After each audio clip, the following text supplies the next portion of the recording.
संभाजी महाराज शिवाजी के बाद राज्य के उत्तराधिकारी बनते हैं। राजा राम छोटे हैं, लेकिन ये चीजें लोगों को खल रही थी कि ये शूद्र इस देश का राजा बने और हम उसकी गुलामी करें। ये कतई बर्दाश्त नहीं था। चूंकि ये बर्दाश्त नहीं था, इसलिए बाप बेटे में झगड़ा लगाना अच्छी बात मानी जाती थी। किसी के घर में कलह मचा दो, झगड़ा होने लगे तो कलह मच जाएगा, उस घर की उन्नत रुक जाएगी और वो अवनत की तरफ जाने लगेगा। इसी सिद्धांत के तहत झगड़ा भिड़ाने का काम मोरोपंत पिघले कब कुलेश जैसे लोगों ने किया था। कब कुलेश संभाजी महाराज के पास रहते थे और मोरोपंत पिघले ये शिवाजी महाराज के पास रहते थे। शिवाजी महाराज से मोरोपंत पिघले ने कहा कि राजन, आपका बेटा संभाजी बहुत बुरे रास्ते पर चल रहा है। वो शराब पीता है, पर स्त्री गमन करता है, उसके अंदर बहुत बुराइयां आ गई है। कान के कच्चे शिवाजी महाराज ने उसकी बात पर विश्वास कर लिया और दोनों में झगड़ा होने लगा। फलता संभाजी महाराज पन्नागढ़ के किले में रहने लगे और महाराज शिवाजी रायगढ़ के किले में रहते थे। बाप बेटे को अलग करके षड्यंत्र रचा गया और उस षड्यंत्र के तहत मोरोपंत पिघले ने अपने रसोइये से दूध में जहर मिलाकर दिवाया शिवाजी महाराज को और उनकी लीला खत्म कर दी गई। 4 महीना बीत गया, लेकिन संभाजी महाराज को इस बात की जानकारी नहीं हुई। देखिए गुप्तचर कैसे काम करते हैं। 4 महीने के बाद जब संभाजी को पता चला तो उन्हें दुख तो हुआ, लेकिन दुख करके वो कर ही क्या सकते थे। अब ये हुआ कि ये संभाजी बचा है, अब इसको भी किसी तरीके से जो है लगा दिया जाए ठिकाने। तो उसके लिए कब कुलेश को तैयार किया गया और कब कुलेश ने संभाजी महाराज को शरीर के कई टुकड़े किए, 8 टुकड़े किए, क्योंकि वो विद्वान थे, संस्कृत के अच्छे ज्ञाता थे और किसी शूद्र को संस्कृत का कुछ भी पढ़ने का अधिकार नहीं है। यस ना स्वयं प्रज्ञा कहते हैं। तो जब उसे पढ़ने का अधिकार नहीं है तो वो पढ़ा कैसे? राजा होने के नाते संस्कृत का बहुत अच्छा विद्वान बना, कई किताबों की रचना की। ये खल रही थी बात, लिहाजा एक दिन रात में उसे भी जहर दे दिया गया। जहर देकर मारा गया और उसके शरीर के तमाम टुकड़े करके भीमा नदी के किनारे फेंक दिया गया और ये चैलेंज कर दिया गया कि किसी में दम हो कि इन टुकड़ों को जोड़कर ले जाए और संभाजी महाराज की अंतिम क्रिया करे। लेकिन किसी में ऐसा दम नहीं ठहराया। कई दिनों तक वो सड़ता रहा। अंत में एक गणपत पहलवान नाम का महार वो तैयार हुआ, उसने उसको सिला और ले जा करके सम्मान पूर्वक दफन किया। बस यही से कहानी शुरू होती है। तो जब सम्मान सहित उसने दफन कर दिया, ये बात पेशवाओं को खल गई कि अरे एक महार का आदमी और मुझसे इतनी बड़ी बगावत, अब इसे भी ठिकाने लगाना चाहिए।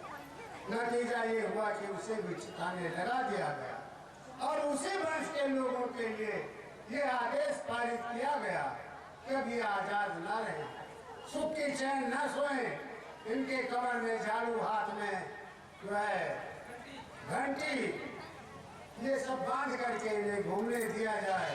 इनको पानी तक पीने का जो है नौबत ना हो, हमेशा ये चीखते चिल्लाते रहें। यही से कहानी आप आगे देख रहे हैं। बहनों, आपके लिए एक संदेश है। संस्कृत में ये कहा गया है कि गृहिणी गृहमित्वा गृहम गृहम न कथते गृहिणी गृहमित्वा। इसका मतलब ये हुआ कि घर को नहीं घर कहा जाता है, बल्कि गृहणियां ही घर होती हैं। घर उनके पुण्य प्रताप से, उनके अच्छे कार्यों से चलता है। धर्म उनके अच्छे कार्यों से चलता है। घर की मालकिन वो है और धर्म की भी मालकिन वही है। जब तक वो धर्म को समझेगी नहीं, तब तक वो पद के कहने में अनजाने रूप से भले चले, लेकिन उसकी मानसिकता गंवारा नहीं करेगी। तो इन चीजों को ध्यान में रखते हुए ये माताएं बहनें जो बैठी हैं, इन्हें भी अपने इतिहास को जानना चाहिए। इनके साथ ये इतिहास जुड़ा हुआ है। वो त्रावणकोर का इतिहास है, नामगुरी जैसी कहानी है, वो भी हम मंच के माध्यम से दिखाएंगे, लेकिन समय नहीं है कि जब उस नामगुरी नाम की लड़की ने वहाँ टैक्स लगाया था स्तन पर, स्तन आप समझ रही है सीने को कहते हैं, उस पर टैक्स लगा दिया था। नाम था उस राजा का मार्तंडवर्मा।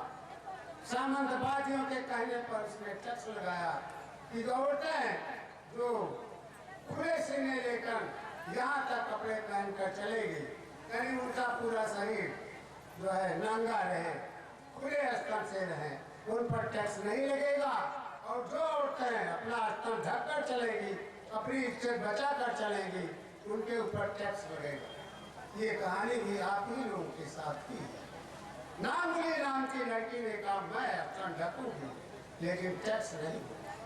जब टैक्स मांगने वाले लोग उसके घर गए तो उसने कहा कैसा टैक्स, बगावत किया।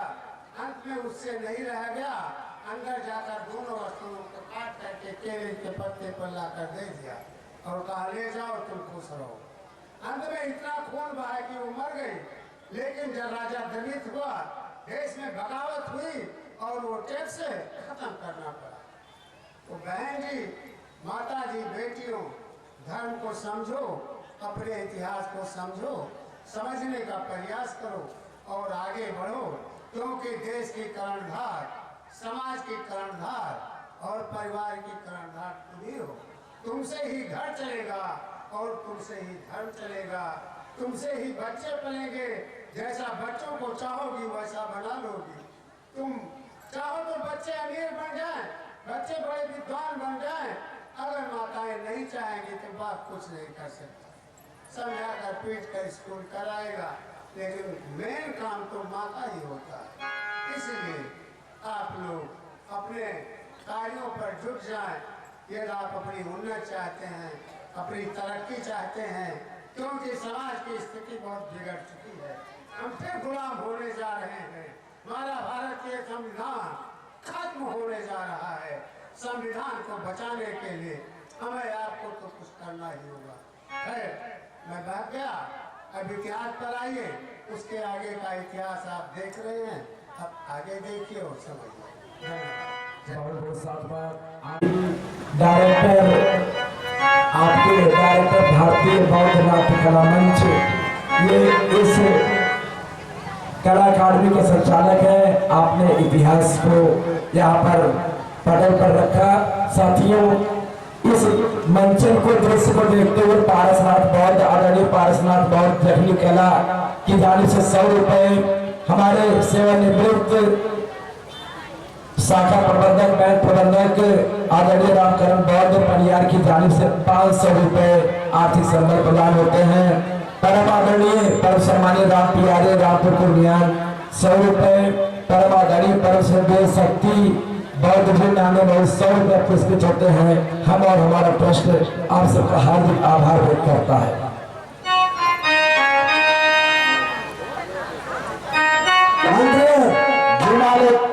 ये बताओ, कोई शूद्र के किसी भी तरह का दुस्साहस तो नहीं कर रहा है? नहीं मालिक, कुछ शूद्र दुस्साहस कर रहे थे, उनको अभी बांध करके मंत्री लाते होंगे। क्या कहा? कुछ शूद्र दुस्साहस कर रहे थे मालिक। अरे कौन शूद्र है जो इस तरह से दुस्साहस कर रहा है? वो भी मंत्री लाते होंगे, आपके सामने पेश किया जाएगा मालिक। ठीक।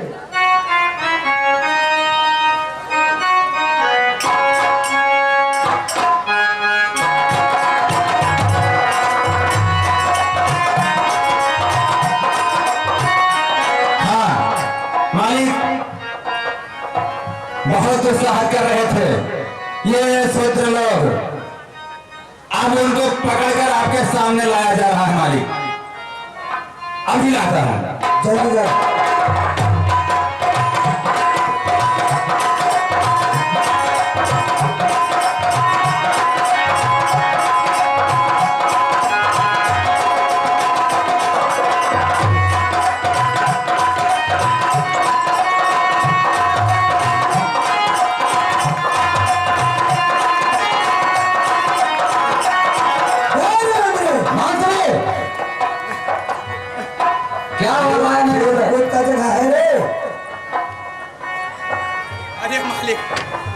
अरे मालिक क्या मालिक क्या बताइए, जैसे कुछ पहाड़ है हो।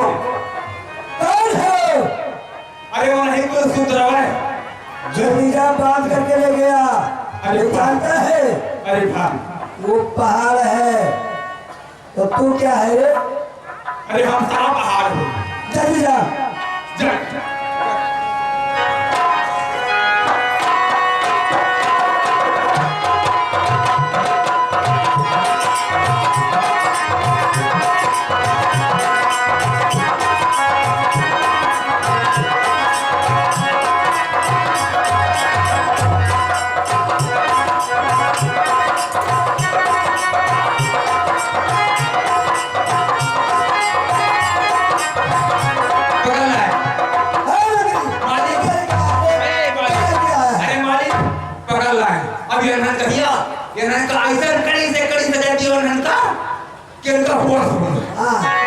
देख तो ले, देख तो मुझे क्या लेके आया है?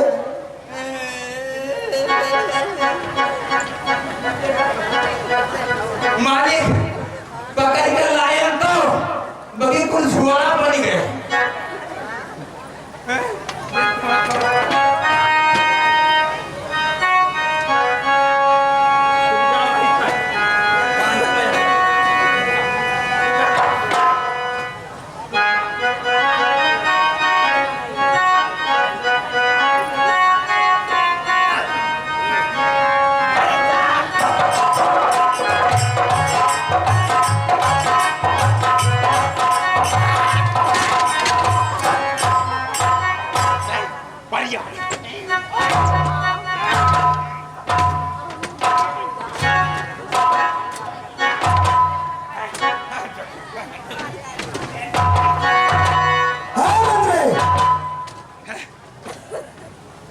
क्या यही शूद्र दुस्साहस कर रहे हैं? अरे मालिक हाय मेरे को हो मालिक। क्या हुआ रे मंत्री? अरे मालिक देखो यहाँ के दिखाई देखा, मैंने के गले में हांडी, ना कमर में झाड़ू, ना हाथ में घंटी, ये चले आ रहे हैं ऐसे ऐसे। वो चले आ रहे हैं, इधर आ मैं बताता हूँ। अरे यार देगा ना कि अगर कोई भी शुद्ध दुस्साहस करेगा तो वो सिर्फ है और सिर्फ है तो वो की देर होगी, तो वो से नहीं आएंगे तो फिर आएंगे कैसे? खड़ा हो जा, उसके बदले में तुझे भी। तेरे गलती नहीं है, जहाँ कहा तहाँ खड़ा रही बाप। उठा हंटे लगे 50-50 कोड़ा बारिश थमने में बांध के गिन के मारे 50-50 कम ना रहे।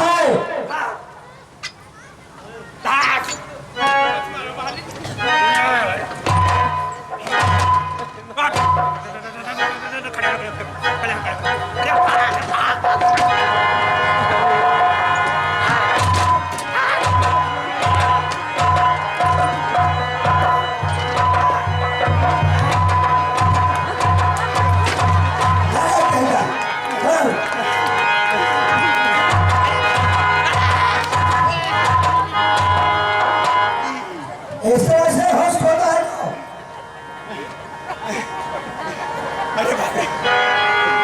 मैंने तो हरे समय तक खा रहा कि पिछवा मालिक खाए। अरे शूद्र को इतना सताओ, अरे मालिक इतना सता दे ये शूद्र अरे बाप इस सजा को याद रखे। तो है किनारे भाई घर से आई एना ने विश्वास का करे मारे गुस्सा के हमरे बिलगावे नहीं बरसा कहर बरसा शूद्र के ऊपर कहर। भैया तुम्हारा तो हमको साई था तो हमरे हुआ सवाल सुनाई रहा था। अच्छा तो हमारी ठीक है हमारे जब हम दूसरा था तो हमारे दूसरा के हम भैरा भूत गए आवाज सुनाई रहा है।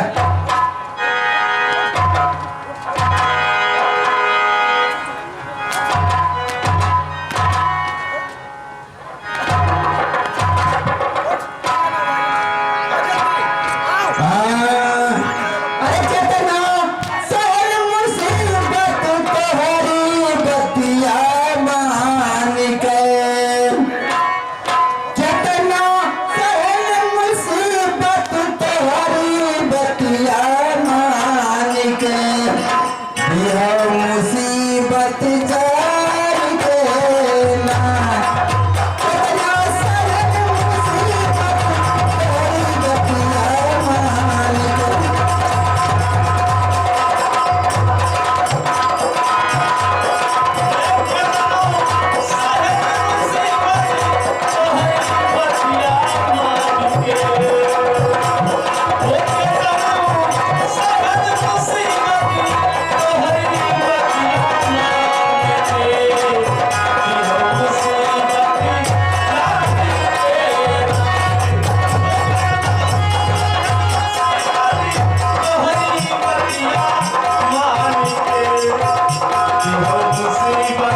हो तुझका